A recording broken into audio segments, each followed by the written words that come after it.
अब हाम्रो पालो छ फ्र्याक्सन को क्वेशन नंबर 1 फ्र्याक्सन को put the 3/4 5/8 and 7/16 fraction into increasing order यसलाई हामीले इन्क्रिजिङ अर्डर अथवा बढ्दो क्रममा राख्ने भनेको छ है। यसको चाहिँ खासमा के हुन्छ भन्दा अब हामीले एलसीएम लिनुपर्छ। एलसीएम भनेको 4 8 and 16 को लिने हो। यसको एलसीएम लिँदा कति हुन्छ यो तीनटाबाट 16 आउँछ एलसीएम। अब हामीले चाहिँ के गर्नु पर्यो 3/4 and 5/8 and 7/16 लाई यो सबैलाई चाहिँ 16 बनाउनु पर्यो। यो अलरेडी 16 छ यो पनि यसलाई 16 बनाउनु पर्यो। यसलाई जस्तै है गराउँदा कतिले गर्दाखेरि चाहिँ 16 हुन्छ त जस्तै 3/4 लाई कतिले गर्दा 16 हुन्छ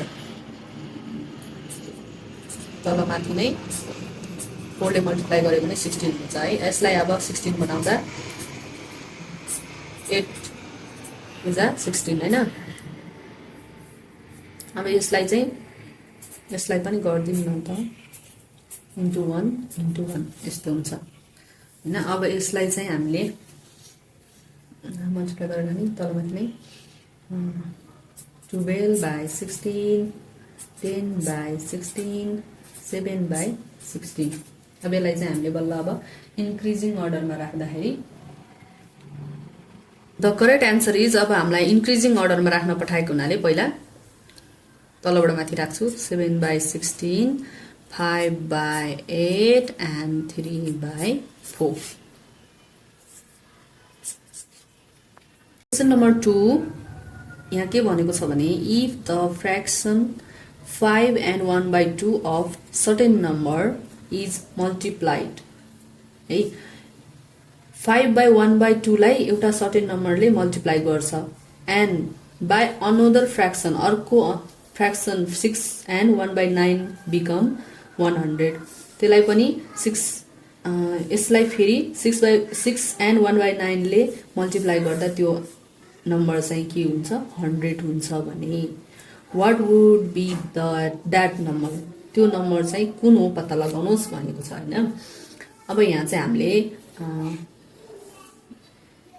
सर्टेन नम्बरलाई चाहिँ मान्नु पर्छ जस्तै let the certain number be X गर्दा X according to the question x multiplied by 5 and 1/2 multiplied 6 and 1/9 equal 100 भनेको छ। हामीले यसलाई चाहिँ सल्भ गरेर देखाउनु पर्छ। यहाँ चाहिँ मैले के गर्छु भन्दा x मल्टिप्लाइड अब यसलाई दुईटालाई मैले फ्र्याक्सन सिङ्गो बनाइदिन्छु 5 2 10 and 11/2 मल्टिप्लाइड यसलाई पनि त्यस्तै गर्दिन्छु 9 इक्वल 100 गर्छु। अब यो x लाई इक्वल गरेर बाँकीलाई उता लैजान्छु। बाँकीलाई उता लैजाँदा यो तलको नम्बर जति जम्मै माथि जान्छ x equal 2 into 9 into 100/11 into 55 हैन। अब यसलाई चाहिँ मैले के गर्दिन्छु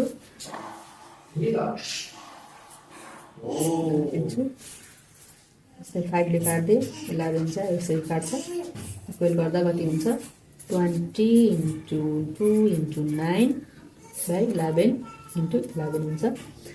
फेरि x इक्वल अब यसलाई मैले मल्टिप्लाई गरेर राख्दा 360 into 121 हुन्छ।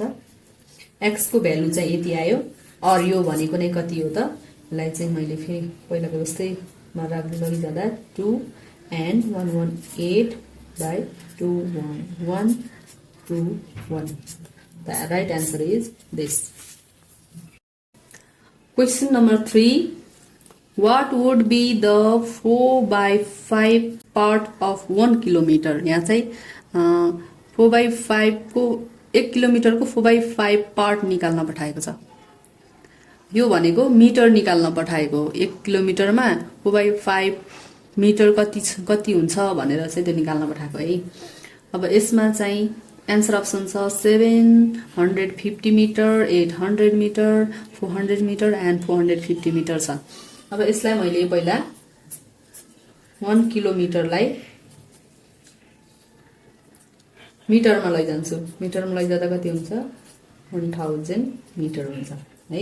यो भनेको अब त्यो पार्ट निकाल्छु 4/5। यसलाई चाहिँ मैले मिटरमा लैजाँदा यो मिटर भनेको कति हुन्छ त भन्दा यति हुन्छ, यति मिटर हुन्छ। अब यसले यसलाई डिभाइड गर्दा 200 जान्छ हैन।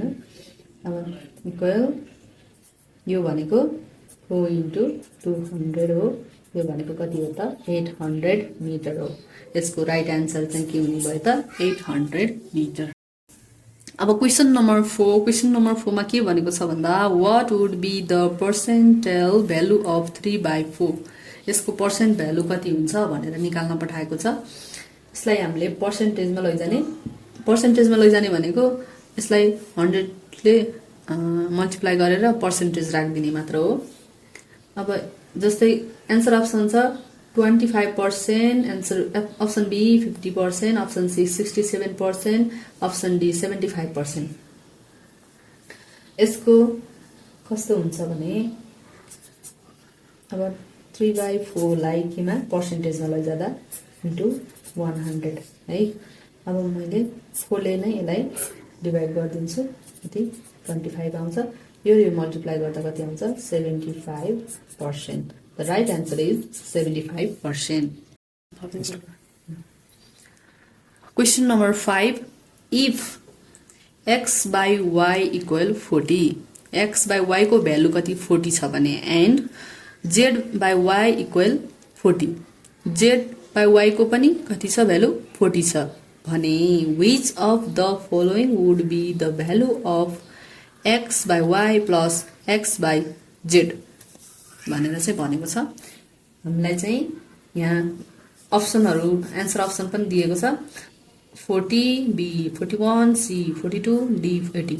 यसको चाहिँ अब क्वेशन अनुसार के भनेको छ भन्दा x/y प्लस x/z को भ्यालु निकाल भनेर चाहिँ भनेको छ है।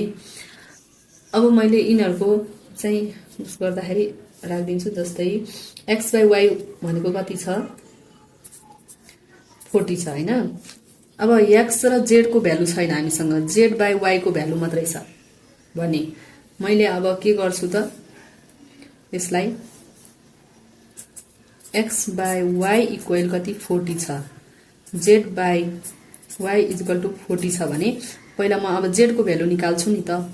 z को भ्यालु निकाल्दा z इक्वल कति हुने भयो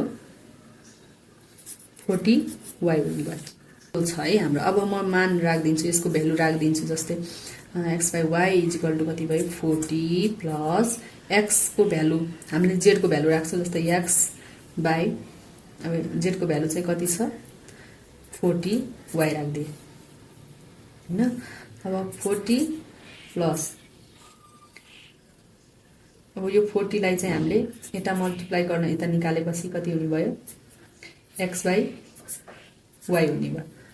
अब मैले अब यसको भ्यालु राख्छु। x/y को हाम्रो भ्यालु छ कति 40 प्लस 40 लाई यता लिएर आउँदा यो भनेको कति भयो इन्टु भनेपछि 1 बाइ कति भयो फेरि 40 हैन। अब यसलाई मैले गर्दा यो 40 र यो 40 के गर्दिन्छु कट गर्दिन्छु हैन। इक्वल कति हुने भयो हाम्रो answer 40 plus 1 equal 41. The right answer is 40. Okay, हामीलाई सम्झिराख्नु होला भन्दै आजको श्रृंखलाबाट बिदा चाहन्छु। धन्यवाद।